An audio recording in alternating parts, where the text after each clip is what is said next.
Hə, köhnələr.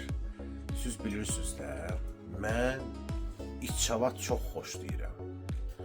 Amma bir dənə o içavatın o təmizləmə məsələsi olmasın da.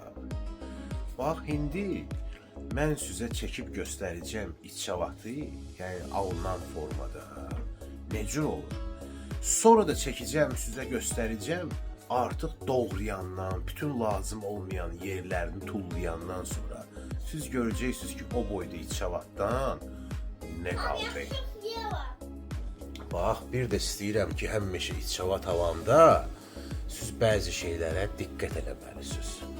Ümumiyyətlə, içavatı kənar adamdan almayın, ancaq tanıdığınız adamdan alın.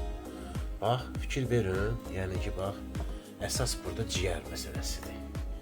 Ciyər yeri tərtəmiz olsun.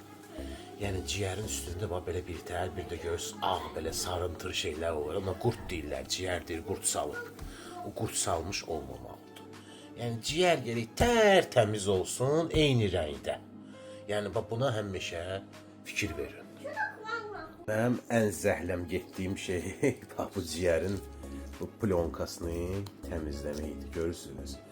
Gərək bu əlinizi bax belə salasınız. Yavaş-yavaş, akuratla plonkanı çıxartırsınız. Çünki plonkanı çıxartmasınız, ciyəri atsınız qızarmağa, o yığılacaq, yığacaq istidə. O da ki, yaxşı çıxmayacaq.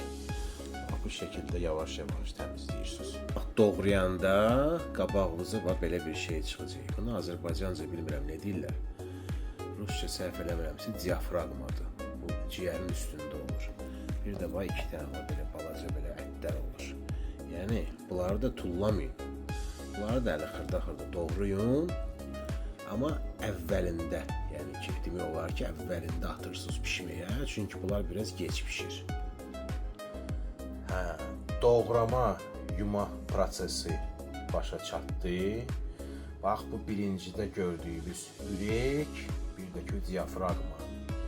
İkincisində o boğaz, rus dilində trakeya deyirlər. Azərbaycanca dəqiq bilmirəm, üzr istəyirəm, kim bilir yazsın, mən də öyrənim.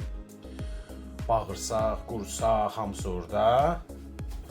Sonra bax belə gül kimi qaracigər, sonra da bax belə gül kimi ağcigər. Onu da deyim ki, bu hələ belə zaqatovkadır. Yəni, o ağcigəri mən hələ pişirəndə bir də yuyacağım neyi var, hələ də üstəlik mən onu qeynədəcəm sudan. Köpüklənəcək belə, zirzibil çıxacaq, tullayacağım, yuyacağım. Sonra atacağım onu sacın üstünə.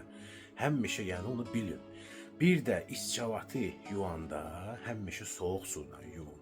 Bir də onu bilin ki, qan ləkəsi hətta paltarda da ancaq soğuk suyla gedir. İsti suyla qanı yumaq olmur. Bu qədər qəlbdən qəlbə.